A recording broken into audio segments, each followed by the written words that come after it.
Voilà, nous vous saluons, frères et sœurs, amis, à toutes et à tous, vous souhaitons de passer dans la présence du Seigneur un agréable moment, une agréable soirée. Si vous êtes nouveau ou nouvelle dans ce lieu, soyez les bienvenus. Et à la fin de cette rencontre, si vous le désirez, nous nous tenons à votre disposition. Voilà, heureux de nous retrouver ensemble pour nous faire du bien. La Bible dit, c'est là que Dieu envoie la bénédiction et la vie pour l'éternité. Voilà une raison valable pour être dans la communion fraternelle. Voilà une raison biblique pour vivre la communion fraternelle. Le psalmiste a dit, c'est là où Dieu envoie la bénédiction. C'est sûr que Dieu nous bénit tout au long de notre vie. Il nous bénit tout au long de la journée que nous venons de passer. Mais voyez-vous, dans la communion fraternelle, il y a quelque chose de plus. Dans la communion fraternelle, j'ai envie de dire qu'il y a quelque chose de mieux. Et le meilleur avec notre Dieu est toujours fait de bonnes choses, de merveilleuses choses. Et nous croyons que le Seigneur ce soir veut nous bénir et veut nous encourager. Alors bienvenue à chacun de vous. Nous allons prier le Seigneur et lever nos voix. Voilà, vous pouvez le faire à votre place. Présenter ainsi tous ces moments au Seigneur et lui demander de nous conduire par sa bonne parole, de nous conduire par son bon esprit. Et nous croyons qu'il est en mesure ce soir de faire infiniment même au-delà de tout ce que nous demandons ou pensons. Alléluia, Amen. Notre Père qui est dans le ciel, mais qui chaque fois que nous sommes réunis au nom de Jésus, est au milieu de nous. Nous faisant du bien, se révélant à notre cœur. On ne peut connaître de toi que ce que tu nous révèles, Seigneur. Ce n'est pas avec une intelligence d'homme que nous pouvons te connaître. C'est vraiment par la révélation de ta parole. Comme a dit le psalmiste, la révélation de ta parole est claire et elle donne du discernement aux sages. Seigneur, merci parce que ce soir encore, tu vas parler à notre cœur. Oh Seigneur, nous ne pouvons pas te voir encore avec nos yeux. Nous ne pouvons pas encore te contempler dans toute ta gloire, mais ta parole, Seigneur, elle nous parle. Par ta parole, tu te révèles à nous. Alors bénis-la ce soir, Seigneur, qu'au travers d'elle, la bonne nouvelle soit annoncée, la consolation soit y donnée, l'encouragement soit y communiqué. Et s'il y a quelques personnes qui sont venues fatiguées, malades, découragées, eh bien qu'en écoutant, Seigneur, ton intervention se fasse dans leur vie, que tu t'approches d'eux, que tu poses ta main sur eux pour les bénir et pour les relever dans le nom de Jésus. À toi soit la gloire, Seigneur. À toi soit le règne, l'honneur et la louange dans le nom de Jésus. Alléluia. Voilà, bien-aimés, vous pouvez élever votre voix, si tel est votre désir, le faire maintenant, à votre place, en toute liberté. Alléluia. Gloire à Dieu. Voulons nous mettre debout et nous allons chanter « Je viens dans ta maison, je veux te rencontrer tel que je suis, m'abandonner ». Il nous dit, nous allons dans la maison du Seigneur. Il y a de la joie dans notre cœur de venir dans la maison du Seigneur. Alléluia. Il y a de la joie. Il y a de la joie de venir dans sa maison. Il y a de la joie de le rencontrer, de venir à sa montagne. Parce qu'à la montagne de l'Éternel, tout est pourvu. Alléluia. Frappons des mains.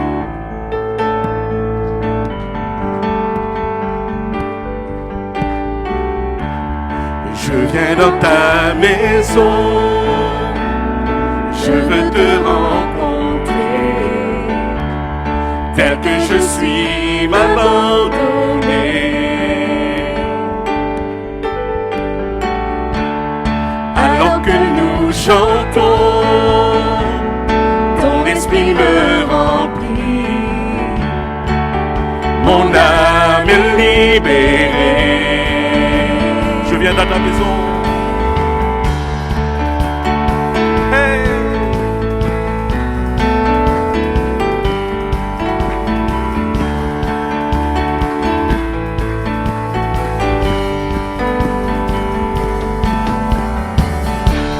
Je viens dans ta maison. Je veux te rencontrer. Tel que je suis, m'abandonner. Alors que nous chantons, esprit me remplit, mon âme est libérée.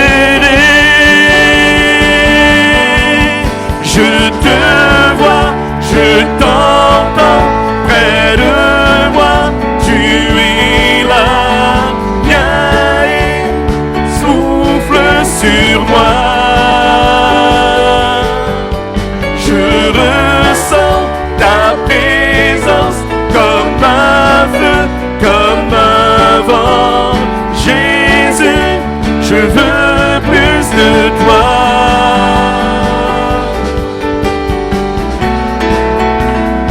Oh Jésus,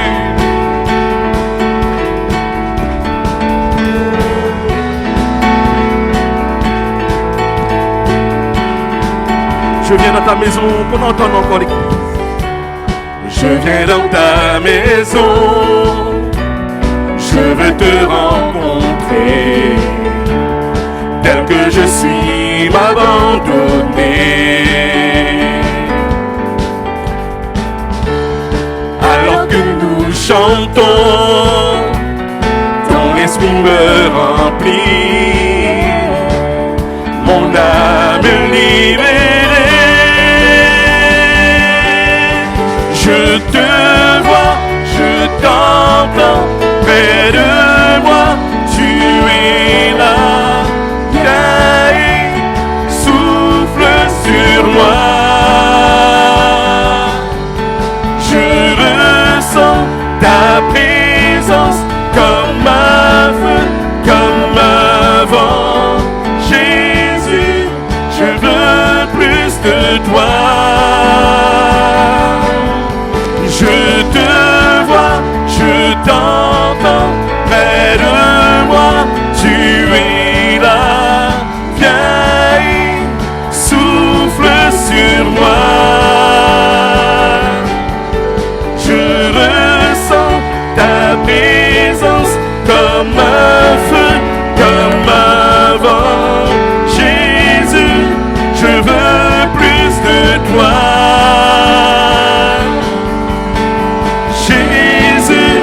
Je veux plus de toi. Jésus, je veux plus de toi. Jésus, je veux plus de toi. Jésus, je veux plus de toi. Alléluia. Nous voulons plus de toi, Jésus. Nous voulons que tu règnes encore dans nos cœurs. Et nous voulons nous approcher de toi. Nous voulons nous abandonner entre tes mains. Alléluia. Abandonnons-nous entre ses mains. Venons dans sa présence. C'est lui qui donne la vie. Nous voulons dire, Seigneur, je ne suis rien, mais toi, tu es tout. Je veux venir à tes pieds et tout te donner.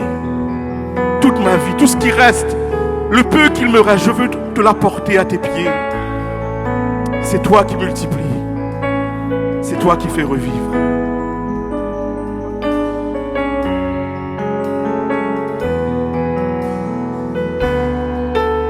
Je me livre totalement.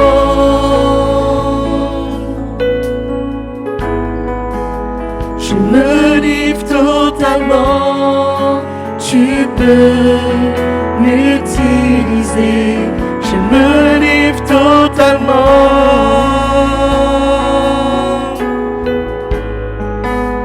Je me livre totalement. Tu peux m'utiliser. Me voici devant toi. Ma vie est entre tes mains. Je veux voir ta grandeur se révéler en moi. C'est là, je me livre totalement.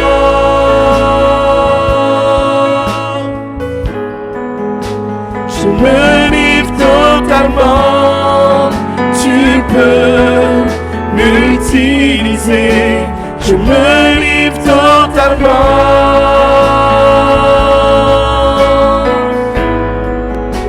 Je me livre totalement. Tu peux m'utiliser. Prends mon cœur.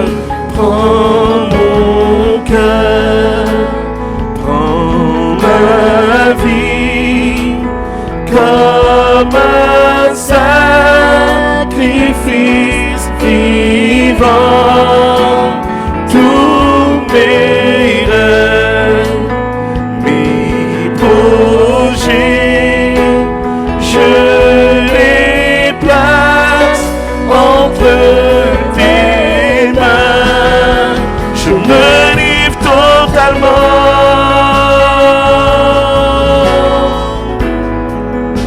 Je me livre totalement. Tu peux m'utiliser. Je me livre totalement.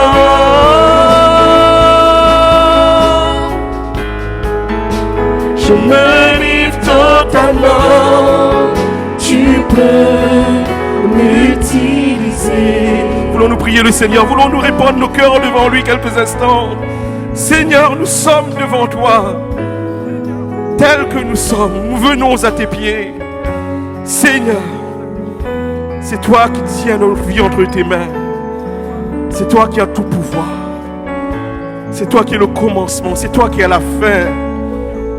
C'est toi qui dis le dernier mot. C'est toi qui auras le dernier mot. C'est toi qui es le Seigneur de gloire. Que ta volonté soit faite dans ce lieu.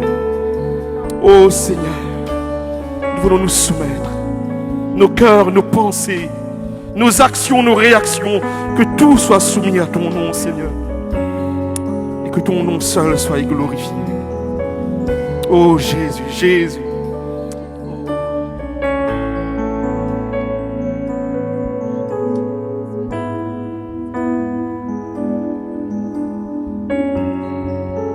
Je me livre totalement.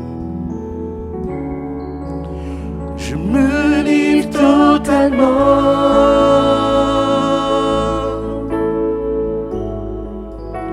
Je me livre totalement. Tu peux m'utiliser. Je me livre totalement.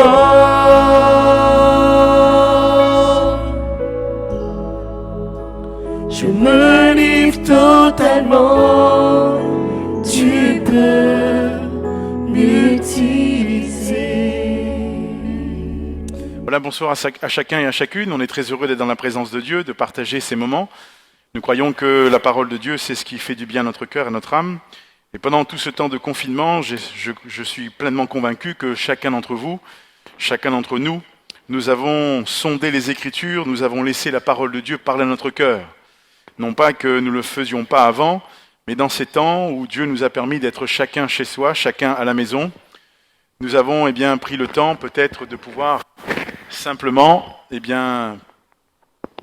lire la parole de Dieu et sonder les Écritures, laisser le Seigneur parler à notre cœur pour que nous puissions, vous et moi, recevoir de la part du Seigneur. Je voudrais qu'on puisse ce soir se concentrer pendant quelques instants. Vous savez que les temps dans lesquels nous vivons sont des temps particuliers. Et au fur et à mesure que nous avançons, nous parlons du retour de Jésus, nous disons que Jésus vient bientôt, mais ce n'est pas une fable. Nous ne sommes pas en train de nous convaincre. Nous vivons dans la réalité du retour de Jésus. Et le chrétien doit savoir attendre ce retour, non pas d'une manière passive, mais il doit savoir attendre le retour de Jésus d'une manière active. Et pour que nous attendions son retour d'une manière active, le Seigneur a laissé dans sa parole, pour vous, pour moi, pour chacun d'entre nous, il a laissé des conseils. Alors nous allons lire ensemble dans l'évangile de Matthieu au chapitre 25. L'évangile de Matthieu au chapitre 25, nous saluons ceux qui nous rejoignent sur la page Facebook au travers de ce média. Que Dieu vous bénisse, que vous soyez sur les hauteurs à Salazie-Elbourg et ici sur la région de Saint-André et de Cambuston. Et d'ailleurs, que Dieu vous bénisse. Nous lisons dans Matthieu chapitre 25 et à partir du verset 14. Matthieu chapitre 25 et nous lisons à partir du verset 14. Voici ce que dit la parole de Dieu. Il en sera comme d'un homme qui, partant pour un voyage, appela ses serviteurs. Et il leur remit ses biens. Il leur donna 5 talents, alors il donna 5 talents à l'un, 2 à l'autre, et 1 au troisième, à chacun selon sa capacité, et il partit. Aussitôt, celui qui avait reçu les 5 talents s'en alla, les fit valoir, et il en gagna 5 autres talents.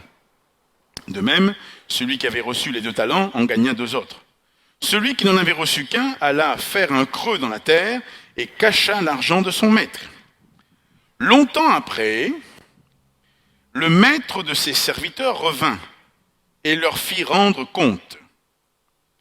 Celui qui avait reçu les 5 talents s'approcha, en apportant 5 autres talents, et dit, « Mais, Seigneur, tu m'as remis 5 talents, voici j'en ai gagné 5 autres. » Son maître lui dit, « C'est bien, bon et fidèle serviteur, tu as été fidèle en peu de choses, je te confierai beaucoup. Entre dans la joie de ton maître. » Celui qui avait reçu les 2 talents s'approcha aussi, et il dit, « Seigneur, tu m'as remis 2 talents, voici j'en ai gagné 2 autres. » Son maître lui dit, « C'est bien, bon et fidèle serviteur. Tu as été fidèle en peu de choses, je te confierai beaucoup. Entre dans la joie de ton maître. » Celui qui n'avait reçu qu'un talent s'approcha ensuite et dit, « Seigneur, je savais que tu es un homme dur. Tu moissonnes où tu n'as pas semé, et qui amasse où tu n'as pas vanné. J'ai eu peur. Je suis allé cacher ton talent dans la terre. Voici, prends ce qui est à toi. » Son maître lui répondit, « Serviteur méchant et paresseux. Tu savais que je moissonne où je n'ai pas semé, et que j'amasse où je n'ai pas vanné. Il te fallait donc remettre mon argent au banquier, et à mon retour j'aurais retiré ce qui est à moi avec un intérêt. Ôtez-lui donc le talent et donnez-le à celui qui a les 10 talents. Car on donnera à celui qui a, et il sera dans l'abondance, mais à celui qui n'a pas, on ôtera même ce qu'il a. Et le serviteur inutile, jetez-le dans les ténèbres du dehors, où il y aura des pleurs et des grincements dedans. » Amen. Pour remettre ce texte dans son contexte, nous avons besoin de revenir quelques instants dans le chapitre 24. La parole de Dieu nous amène et le Seigneur est en train d'attirer l'attention de ceux qui l'écoutent sur un point important et capital. Il dira au chapitre 24, au verset 36, « Pour ce qui est du jour et de l'heure, personne ne le sait, ni les anges des cieux, ni le Fils, mais le Père seul. » Jésus parle donc de son retour. Jésus parle donc de ce retour qui, là, n'est pas un secret. Jésus ne dit pas, attention, il n'y a que vous qui allez être au courant, les autres ne savent rien, gardons le secret. Non, Jésus parle très clairement à ses disciples. Il parle clairement à ceux qui l'écoutent. Et il va donner une série de paraboles pour montrer la manière dont nous devons attendre son retour. Le souci aujourd'hui, c'est que voyez-vous, parfois quand on est un peu, on se laisse gagner par la lassitude, les choses nous gagnent et nous tombons dans une routine. L'évangile ne nous amène pas à vivre une vie de routine. L'évangile nous amène à vivre une vie qui est constamment renouvelée. Le Dieu que nous servons, le Dieu que tu sers, n'est pas un Dieu de routine. Mais chaque jour, il veut encore nous montrer sa grandeur et sa gloire. Chaque jour, il veut encore se révéler à nous pour nous montrer qui il est. Et cette parabole des talents est intéressante parce qu'elle vient pour souligner l'un des aspects que Jésus voudrait trouver dans ses serviteurs, dans le cœur de ses serviteurs, lors de son retour. Alors la parabole, vous l'avez lu avec moi, nous l'avons lu ensemble. Il est dit, il en sera comme d'un homme qui, partant en voyage, appela ses serviteurs et leur remit ses biens. Il donna 5 talents à l'un, 2 à l'autre et 1 au troisième. Jésus ferait-il du favoritisme ? Non, Il ne fait pas de favoritisme. Mais dans la parabole, ici, nous comprenons une chose importante. Il y a ces 3 serviteurs, il y a le maître, et il y a ce que le maître va donner aux serviteurs. Le maître connaît ses serviteurs. Il les connaît. Quand il donne à l'un 5, à l'autre 2 et à l'autre 1, il sait exactement, il connaît les capacités de chacun. Si tu donnes à quelqu'un des responsabilités qui dépassent ses capacités, tu vas le tuer. Parce qu'il ne saura plus comment faire. Et à l'inverse, si quelqu'un a de grandes capacités et que tu lui dis, toi, eh bien, assis-toi là et reste tranquille. Tu vas le tuer aussi parce qu'il va être là encore, eh bien, dérangé, il est en train d'être rongé, ne pouvant pas mettre ses capacités au service. Alors Jésus nous montre une chose importante ici. Dans l'attente de son retour, lui, il connaît les capacités de chacun. Nous ne pouvons pas dire à quelqu'un qui a reçu des capacités, assis-toi ici tranquillement et laisse-nous faire. Nous devons au contraire l'encourager. Le maître lui a donné 5, 2 ou 1 talent. Ce n'est pas le nombre de talents qui compte, mais c'est que le maître a confié à chacun, eh bien, des responsabilités. 1 talent, si nous nous basons sur la valeur en argent, pas en or, en argent, c'est une unité de mesure qui pesait 42,5 kilos à peu près. Et cela représente entre 16 et 20 années de salaire à l'époque.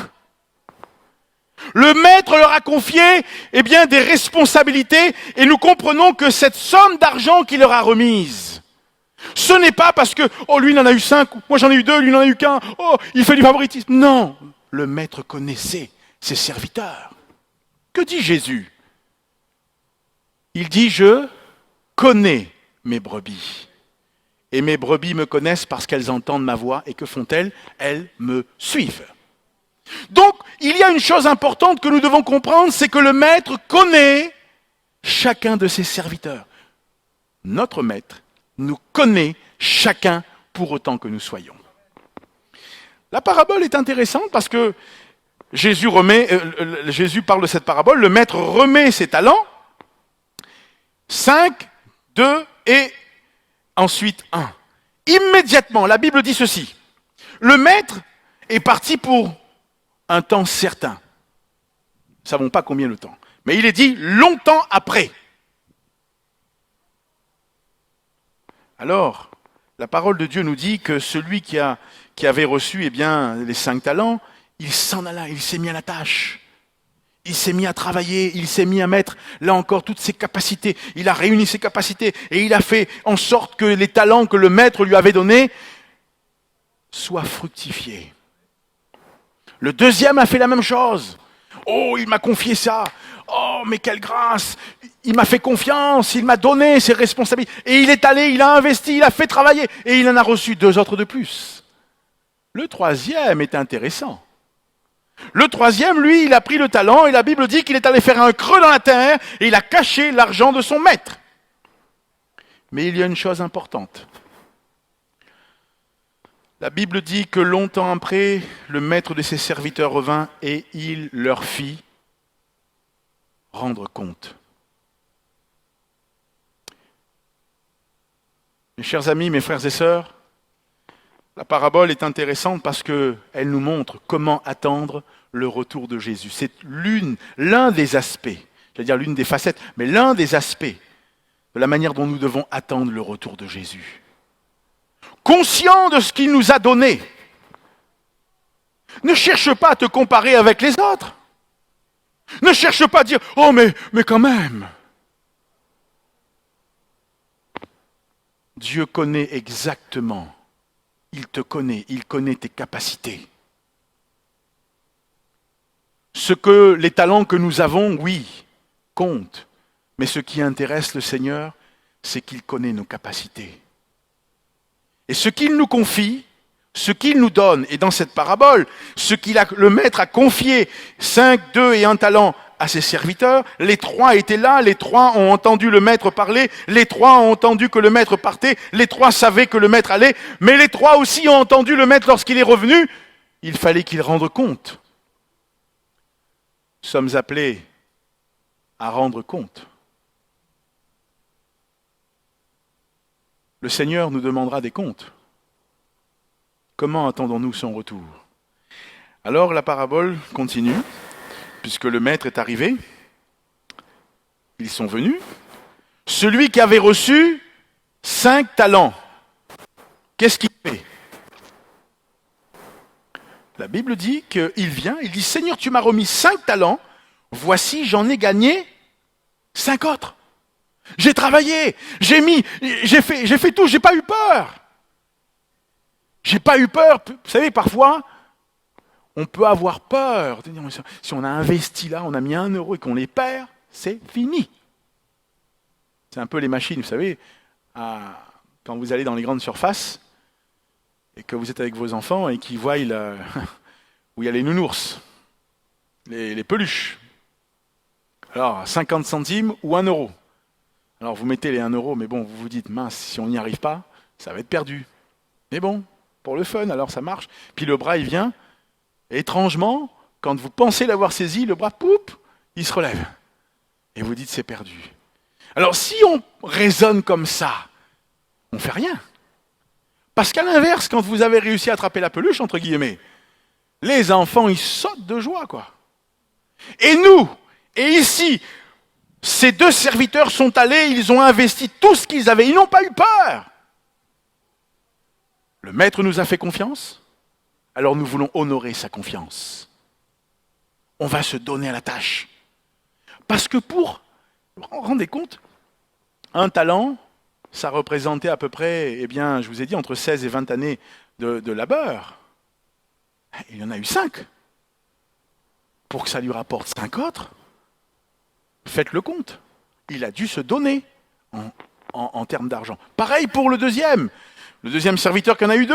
Il est allé, il en a eu. Et ces 2 serviteurs nous parlent, ils nous montrent comment est-ce qu'il faut que nous attendions le retour de Jésus. Dans la fidélité. Ils ont été fidèles. La Bible ne nous dit pas peut-être les pleurs, les larmes qu'ils ont dû essuyer. Parce que pour que ça rapporte, ils ont dû non pas se lever à midi, mais travailler peut-être très tôt. Pour que ça rapporte, ils ont dû parfois peut-être oublier certains horaires, entre guillemets. Ils se sont donnés. Ils ont donné encore et encore. Quand le maître est là, à ce premier et à ce deuxième serviteur qui en a gagné 5 autres et 2 autres, la première récompense que ces 2 hommes vont avoir, ça sera l'éloge du maître. Oh, c'est bien, bon et fidèle serviteur. Il va faire l'éloge de ses serviteurs.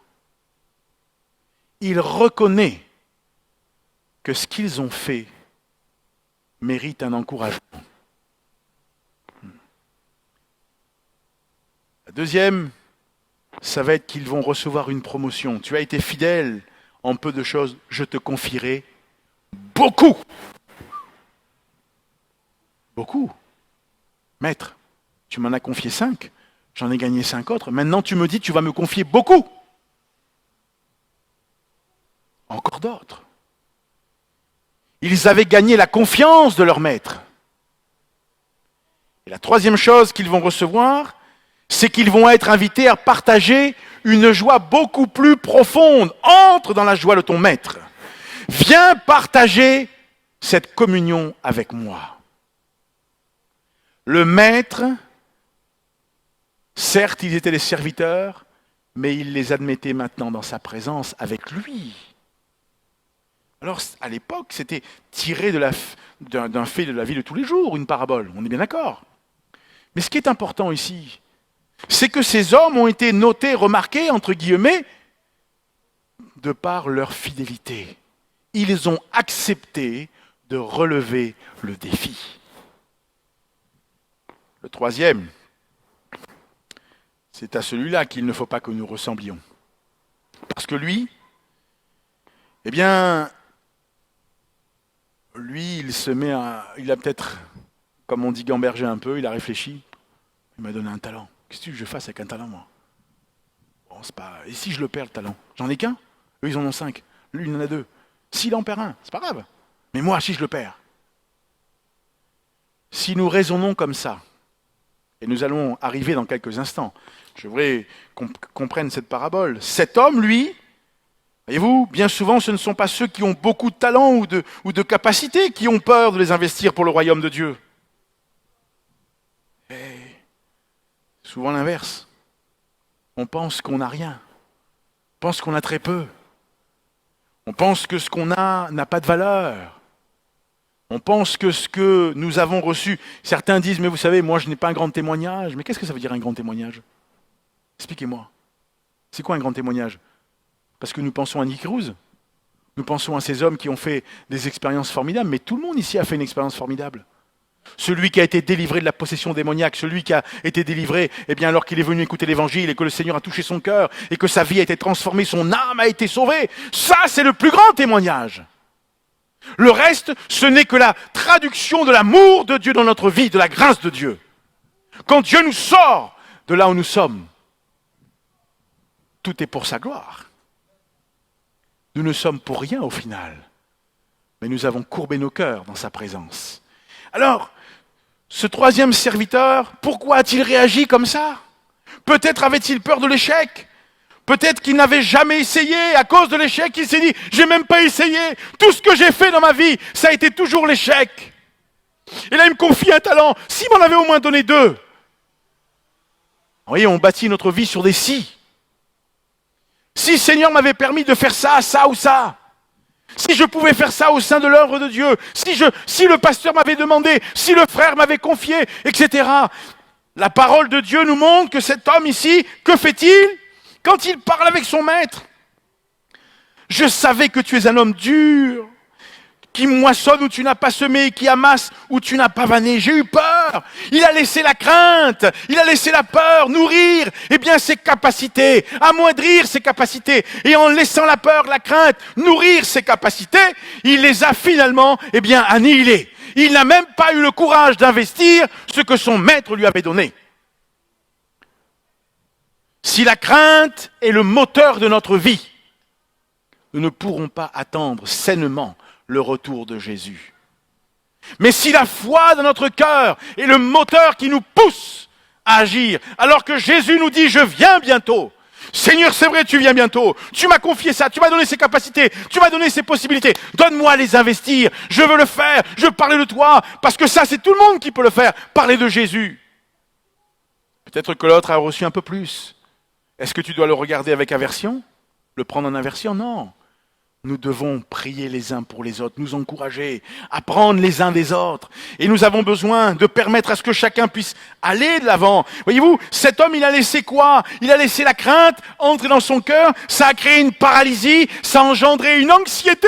Il a dit, mais je sais que tu es un homme dur. Il est anxieux. On vit dans une génération qui est anxiogène. Une génération qui a peur de tout. Comment est-ce que l'enfant de Dieu aurait peur du retour de Jésus? Frères et sœurs, que Dieu nous garde de nourrir des sentiments anxiogènes concernant son retour. Pas d'anxiété, mais connaissant ce que Jésus dit. Seigneur, nous voulons être fidèles. Garde-nous, c'est ce que la parabole enseigne ici, la fidélité. C'est le cœur même de l'enseignement de la parabole, la fidélité. Je le répète, ce n'est pas le nombre de talents. Le maître connaissait les capacités de chacun. Si tu confies à un enfant, tu lui dis de porter 50 kilos, tu lui dis lève la bouteille de gaz et porte-la. Tu vas lui faire du mal et il ne pourra jamais. Et si tu vois l'adulte qui est là, tu lui dis, toi, tu vas prendre la bouteille de gaz. Et l'enfant, tu lui dis, toi, tu porteras la baguette. Est-ce que les deux n'ont pas de responsabilité? Si. L'un a une responsabilité qui est adaptée à sa morphologie, il peut prendre la bouteille de gaz. L'autre L'enfant, il a une responsabilité qui est adaptée à sa morphologie, mais à son âge. Et il peut prendre la baguette. Le maître, notre maître, connaît nos capacités. Ne nous sentons pas humiliés. Au contraire, s'il nous confie 5, 2 ou 1, merci Seigneur. Le plus important, c'est qu'il veut trouver en nous la fidélité. C'est ça que le Seigneur veut. Et lui, à cause de cela, il n'a jamais pris de risque. Et dans le royaume de Dieu, dans l'économie du royaume de Dieu, le Seigneur veut que nous prenions des risques. Eh oui. Je parle pas, le Seigneur ne nous demande pas de faire des choses extravagantes, attention. Dans le royaume de Dieu, il n'y a pas d'extravagance. Dans le royaume de Dieu, il y a des hommes et des femmes de foi qui agissent avec probité selon les critères de la parole, selon les critères de l'évangile, qui sont poussés par l'Esprit de Dieu et qui ne nourrissent pas de sentiments d'anxiété, mais qui développent la foi véritable, sincère, profonde et sûre, qui est fondée sur la parole de Dieu. Et alors, cet homme, lui, le troisième, lui, pas de promotion, rien du tout. Le maître va dire ceci, oh, d'accord, serviteur méchant et paresseux. Méchant et paresseux. Méchant, pas qu'il était méchant, qu'il était arrogant, non. Méchant parce que il a méprisé la responsabilité que son maître lui avait donnée. Il a fait du mal à son maître. Son maître lui a dit, je ne comprends pas. Tu n'as même pas eu le courage d'aller déposer le talent que je t'ai donné à la banque? Tu savais que ça allait me rapporter, même si ça m'aurait rapporté, un tant soit peu, un peu, là encore, d'argent, mais au moins j'aurais retiré ce qui m'appartenait avec les intérêts. Tu n'as même pas eu le courage de prendre le minimum. De prendre le minimum, de t'engager au minimum. En déposant à la banque, tu te dis, bon, ça va te récupérer. Tu n'as même pas eu le courage de faire ça. Tu as préféré faire un trou, creuser, enfouir le talent, et dire, quand il reviendra, on verra. Voyez-vous, ce troisième serviteur, et je voudrais qu'on comprenne, il résume la leçon, et je l'ai déjà dit, si tu es fidèle, Dieu te confiera. Mais si tu n'es pas fidèle, on notera même ce que tu as. Parce que le maître dira ceci, ôtez-lui donc le talent et donnez-le à celui qui a 10 talents, car on donnera à celui qui a, et il sera dans l'abondance, mais à celui qui n'a pas, on notera même ce qu'il a. Et le serviteur inutile, jetez-le dans les ténèbres du dehors, où il y aura des pleurs et des grincements dedans. Alors le serviteur ici, qu'est-ce qui se passe? Est-ce qu'il est jeté dans les ténèbres? C'est ce que tout le monde pense. Mais dans la parabole, et dans la pensée du maître ici, ce n'est pas cela. C'est qu'il va perdre, cet homme, il va perdre un rang. Pourquoi il va perdre un rang? Parce que méprisant ce que le maître lui avait confié, ne l'investissant pas, il est en train, dans son cœur, de refuser d'utiliser une opportunité que le maître lui a donnée de servir. Mes frères et sœurs, le Seigneur nous donne à tous et à toutes des opportunités de service. Tous ne sont pas pasteurs. Mais faut-il seulement être pasteur pour servir le Seigneur? Combien de ceux et celles qui se mettent à genoux chez eux et qui prient, qui supplient Dieu pour bénir, ces pasteurs remplissent une fonction puissante. Quand Dieu te montre, tu sais que tu es debout, tu es là parce qu'il y a des frères, des sœurs qui prient. Sont-ils moindres que nous? Non. Le Seigneur connaît nos capacités. Quand il confie des responsabilités, des opportunités de service, il attend que nous puissions les saisir et dire, Seigneur, tu vas nous aider. Tu vas nous aider, on va y arriver. Aide-nous, Seigneur. Mais celui qui dit, moi, vous savez, je suis venu à l'assemblée, le pasteur, il a vu que j'avais ça comme capacité, il m'a demandé de faire ça, mais bon. Est-ce qu'on traite comme ça le Seigneur? Est-ce qu'on traite comme ça la manière dont Dieu nous fait confiance? Que Dieu nous garde. Parce que cet homme, en refusant cette opportunité de service, va perdre un rang. Il va vivre dans le remords, il va vivre dans un mécontentement total pour lui. Ce troisième serviteur a enfoui son talent et il a méprisé ses responsabilités. C'est pas ce que le Seigneur veut pour nous. Attendre le retour de Jésus demande à ce que chacun d'entre nous, nous soyons quoi ? Nous soyons des hommes et des femmes qui prennent ces responsabilités à cœur. Mon frère, ma sœur, Dieu te connaît parfaitement. Dieu connaît tes responsabilités. Dieu connaît tes capacités. Pourquoi tu regardes à tes impossibilités ?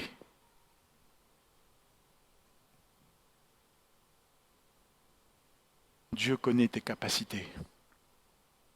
Ne regarde pas à tes impossibilités. Voyez-vous, dans le monde dans lequel on vit, on nous demande souvent d'avoir de l'expérience quand on va postuler, oui ou non ?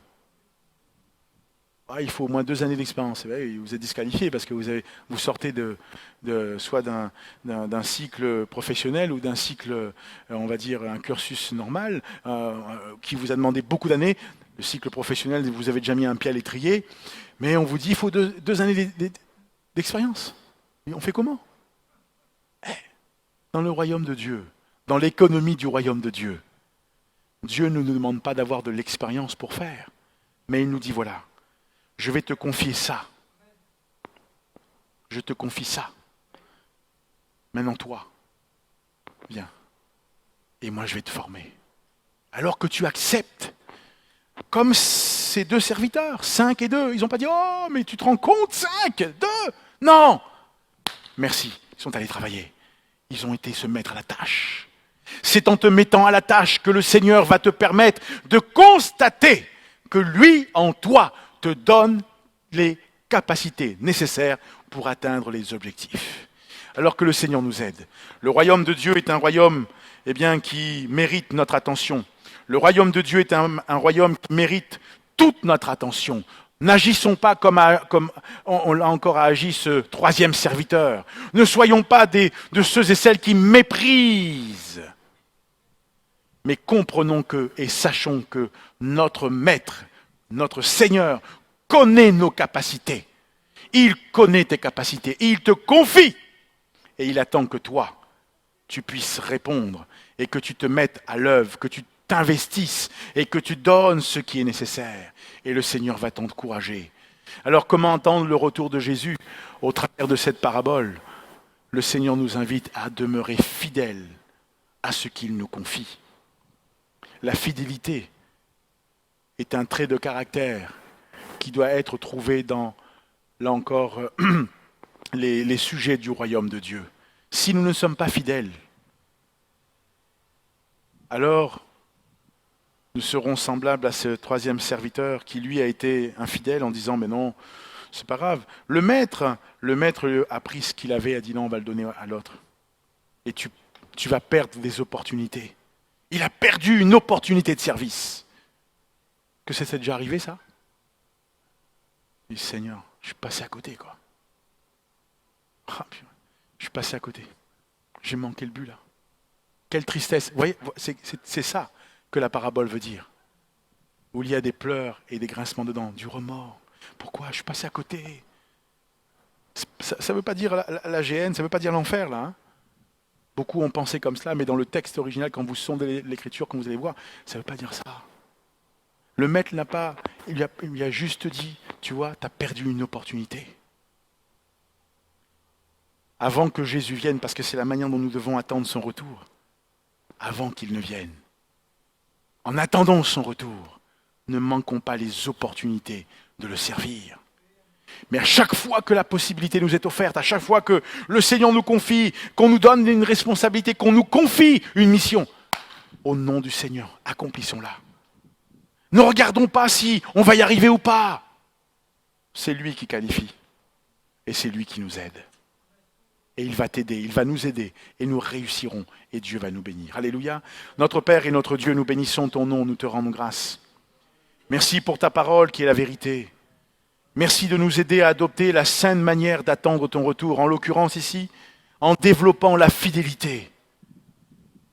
en acceptant les opportunités de service que tu nous donnes. La Bible dit que tout ce que ta main trouve à faire, fais-le. Seigneur, nous voulons vraiment entrer dans cette dimension avec toi. Nous voulons entrer, Seigneur, dans cette dimension de service, pas de service pour faire, mais avant tout de dimension d'être ceux que tu nous as appelés à être. Des serviteurs, des servantes, ceux qui soient attentifs à ce que leur maître leur demande. Quand la parabole nous montre que le maître a donné les talents, ce ne sont pas les serviteurs qui ont dit « Donne-moi 5 talents » et l'autre n'a pas dit « Donne-moi, j'en prends 2 » et le dernier n'a pas dit « Moi, j'en prends 1 ». La Bible dit que tu as donné à chacun selon, le maître a donné à chacun selon ses capacités. On est devant toi, Seigneur. On est devant toi. Et on prie pour que tu nous donnes, Seigneur, de pouvoir entrer dans chaque opportunité et te servir du mieux que nous pouvons dans l'attente de ton retour, avec un cœur fidèle, avec des mains intelligentes, avec des mains sages, Seigneur, pour que nous puissions être au cœur de ta volonté. Nous croyons que c'est la saison dans laquelle tu veux nous amener. Cette saison, elle est là, Seigneur. Et nous ne voulons pas nous tromper, tu viens bientôt. Donne-nous, Seigneur, notre Père et notre Dieu, à entrer dans cette dimension de vie, afin que nous puissions ne point manquer aucune opportunité, et que nous ne soyons pas tristes par la suite, en disant « J'ai manqué le but, Seigneur. J'aurais dû répondre, j'aurais dû faire, Seigneur, mais pardon, aide-moi. » Seigneur, aide-nous afin que nous puissions être des instruments entre tes mains. Nous bénissons ton nom et nous te rendons grâce. Nous te louons pour ce que tu fais, Seigneur. Alléluia. Je vais demander à l'équipe de louange de s'approcher. Et le dernier chant que nous avons chanté, nous allons le reprendre. Et je crois que le Seigneur veut encore parler à notre cœur ce soir dans cette soirée. Chacun pour autant que nous soyons. Nous allons rechanter ce chant ensemble.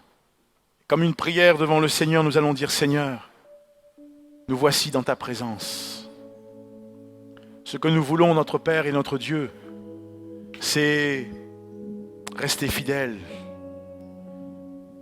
Seigneur, et nous voulons nous abandonner, je te donne tout. Seigneur, peut-être que je ne connais pas, tu dis au Seigneur, je ne connais peut-être pas mes capacités, mais la Bible dit, et ta parole me rappelle que toi, tu connais les capacités qui sont les miennes. Nous pensons parfois avoir des talents, mais Dieu connaît nos capacités. Nos talents ne sont rien si ces derniers ne sont pas sanctifiés, si ces derniers ne sont pas mis à profit pour l'œuvre de Dieu. Mais quand nous les mettons à profit pour l'œuvre de Dieu, nous entrons alors dans une dimension de service qui nous propulse au cœur de la volonté de Dieu pour accomplir l'opportunité que Dieu nous donne à ce moment-là dans son royaume. Peut-être que ce soir tu es en train de te comparer ou tu t'es comparé. Arrête de te comparer. Ou ne dis pas, mais si je fais ça, qu'est-ce que les autres vont dire? Les autres, Dieu connaît leurs capacités. Mais là, il te parle à toi. Alors prends cette décision au fond de ton cœur, au fond de ton âme, de dire, Seigneur, je veux attendre ton retour en étant fidèle à ce que tu me confies, en étant fidèle à ce que tu me demandes. Et si chacun d'entre nous, nous sommes fidèles envers ce qu'il nous confie et à ce qu'il nous demande, alors mes frères et sœurs, nous serons des instruments puissants entre les mains de Dieu. Et ceux qui nous entourent connaîtront et verront la gloire de Dieu. Parce que seul Dieu connaît. Il dit, car je connais les projets qu'il a formés. Il connaît les projets. Alors ce soir, ne t'inquiète plus, ne t'inquiète pas. Mais confie ta vie comme une offrande, viens la porter entre les mains de Dieu. Vous savez qu'il y a un homme, tout à l'heure quand je suis rentré, j'ai vu les paniers d'offrande avec le bâton. Un homme, au siècle dernier, Nicolas Bengo, Sud. Nicolas Bengo avait peut-être 7 à 8 ans. Lorsque le prédicateur prêchait ce jour-là, dans une très grande croisade, l'homme de Dieu qui prêchait disait, mais il faut offrir votre vie. Il faut donner votre vie à Jésus. Et lui, en investissant dans votre vie, vous permettra d'être un instrument entre ses mains. Dans cette soirée, Nicolas Bengou a prié, a dit, Seigneur, je suis là. Je ne sais pas beaucoup, j'ai 7 à 8 ans, là, il avait 7 ans, 8 ans, encore un enfant. Et à ce moment précis, il y avait le panier d'offrande qui passait. Nicolas Bengou a dit, je n'ai rien d'autre à te donner que ma vie. Et il est entré dans ce panier. Alors, ce n'est pas un panier comme ça. En Afrique, ce sont des grands paniers, là. Hein. Et il est entré à l'intérieur. Et il a dit, Seigneur, je te donne ma vie. Quand vous regarderez l'histoire des églises évangéliques pentecôtistes en Afrique du Sud, Nicolas Bengou est devenu un instrument puissant entre les mains de Dieu. Qui aurait fait confiance à un enfant? Mais Dieu connaît nos capacités. Dieu nous connaît. La seule chose qu'il veut, c'est trouver dans nos cœurs la fidélité. Et pour cela, il y a une décision personnelle qui doit être prise de notre part. Chantons ce chant avec l'équipe de louanges. Chantons-le de tout notre cœur. Et comme une prière, nous pourrions peut-être nous mettre debout.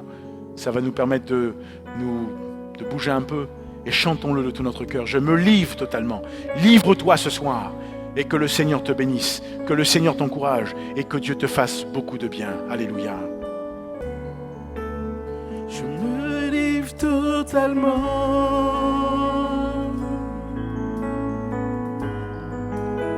Je me livre totalement. Tu peux m'utiliser. Je me livre totalement.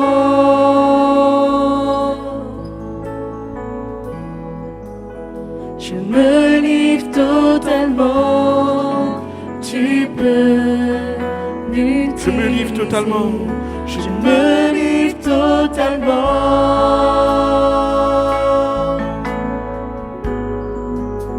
Je me livre totalement. Tu peux m'utiliser. Je me livre totalement.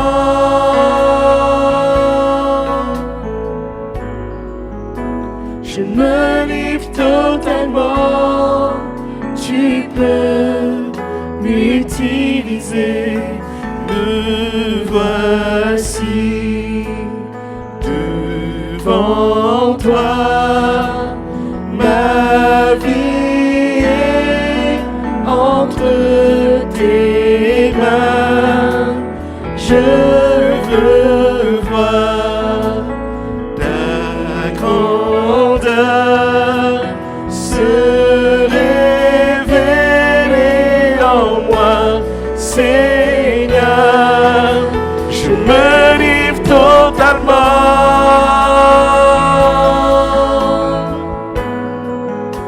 Je me livre totalement. Tu peux m'utiliser.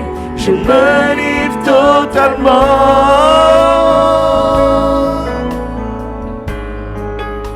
Je me livre totalement. Tu peux m'utiliser. Prends mon cœur. Prends mon cœur. Prends ma vie comme un sacrifice vivant. Tous mes rêves, mes projets, je les place entre tes mains. Je me livre totalement.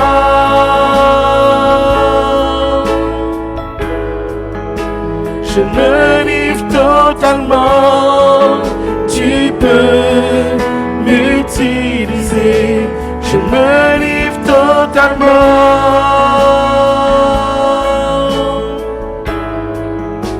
Je me livre totalement. Tu peux m'utiliser. Je me livre totalement.